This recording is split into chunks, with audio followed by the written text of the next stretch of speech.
नीमसार तीर्थ में श्री सूत जी महाराज 88,000 शौनकादि ऋषियों से बोले। अब मैं आपको कार्तिक महात्मा की कथा विस्तार से सुनाता हूँ, जिसे सुनकर मनुष्य सब प्रकार के पापों से छूटकर अंत समय में वैकुंठ को प्राप्त होता है। सूत जी कहने लगे, श्री कृष्ण जी से आज्ञा लेकर देवर्षि नारद चले गए। तब सत्यभामा प्रसन्न होकर लक्ष्मीपति भगवान से कहने लगी, हे नाथ, मैं धन्य हुई, मेरा जीवन सफल हुआ। मेरे जन्मदाता भी धन्य हैं, जिन्होंने मुझे जैसी त्रिलोक्य सुंदरी को जन्म दिया, जो आपकी 16 सहस्त्र स्त्रियों के मध्य में आपकी परम प्यारी हुई। मैंने वह कल्प वृक्ष आदि पुरुष के आपके साथ नारद जी को विधि पूर्वक दान में दे दिया, परंतु वही कल्प वृक्ष मेरे घर लहराया था, जिस बात को मृत्यु लोक में कोई भी स्त्री नहीं जानती। हे त्रिलोकीनाथ, हे मधुसूदन, मैं आपके कुछ पूछना चाहती हूँ, जो आप मुझे प्रिय कहने की इच्छा रखते हैं, तो आप मुझे विस्तार पूर्वक कार्तिक महात्म्य की कथा सुनाओ, जिसे सुनकर मैं अपना हित करूं तथा जिसे करने से कल पर्यंत भी आप मुझसे विमुख न हो जाएं।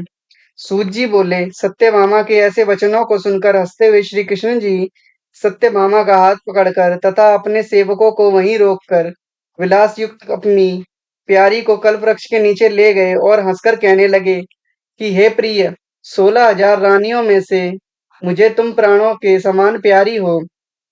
तुम्हारे लिए मैंने इंद्र से तथा देवताओं से विरोध किया था। हे कांते, जो बात तुमने पूछी है, उस महाअद्भुत बातों को सुनो। सूत जी बोले, एक दिन श्री कृष्ण भगवान ने सत्यभामा की प्रिय कामना के लिए गरुड़ पर सवार होकर इंद्रलोक जाकर कल्पवृक्ष मांगा। तब इंद्र ने मना कर देने पर गरुड़ का इंद्र से घोर युद्ध हुआ और गोलोक में गरुड़ जी ने गौओं से युद्ध किया। गरुड़ जी की चोंच की चोट से उनके नाक, कान और पूंछ कट गए, गिर पड़े। उनके रुधिर से 3 वस्तु उत्पन्न हुई, कान से तंबाकू, पूंछ से गोभी और खून से मेहंदी।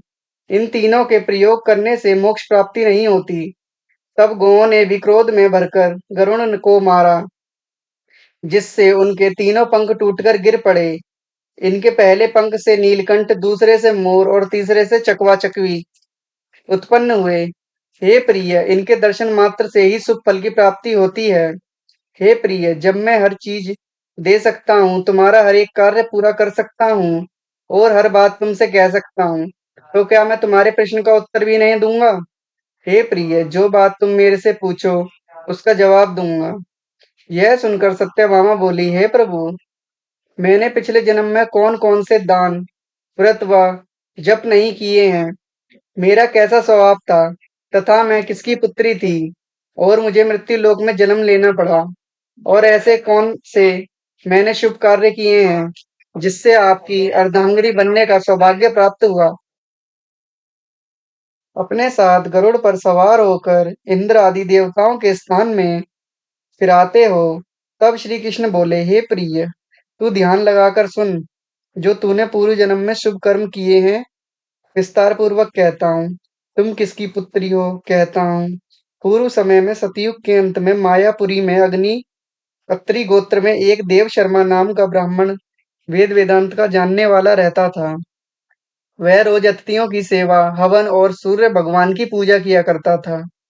उसका तेज सूर्य के समान तेजस्वी था। उसके वृद्धावस्था में गुणवती नाम की कन्या हुई। उसका विवाह उस पुत्रहीन ब्राह्मण ने चंद्र नाम के अपने शिष्य के साथ कर दिया। चंद्र को अपने पुत्र के समान मानता तथा चंद्र भी उसे अपने पिता के समान मानता था। एक दिन वे दोनों कुश और समिधा लेने के लिए वन में गए। हिमालय की तलहटी में भ्रमण करते हुए उन्होंने एक राक्षस को आता हुआ देखा। उस राक्षस के भय के मारे उन सबके अंग शिथिल हो गए और भागने की सामर्थ्य नहीं रही। तब उस काल के सदृश राक्षस ने उन दोनों को मार डाला। उनके धर्मात्मा होने के कारण मेरे पार्षद उनको मेरे पास बैकुंठ में ले आए, क्योंकि उन्होंने आजीवन सूर्य भगवान की पूजा की थी। उस कर्म से मैं दोनों पर अति प्रसन्न हुआ। शिव, सूर्य, गणेश जी की देवी, इन सब देवताओं की पूजा करने वाले सब स्वर्ग को प्राप्त होते हैं। मैं एक होता हुआ भी काल और कर्मों के भेद से 5 प्रकार का होता हूँ। जैसे एक देवदत्त, पिता, भ्राता आदि नामों से बोला जाता है, जब वह दोनों विमान पर चढ़े हुए सूर्य के समान तेजस्वी रूपमान चंदन और माला धारण किए हुए मेरे भवन में आए, तो दिव्य स्त्री और चंदानी का भोग भोगने लगे।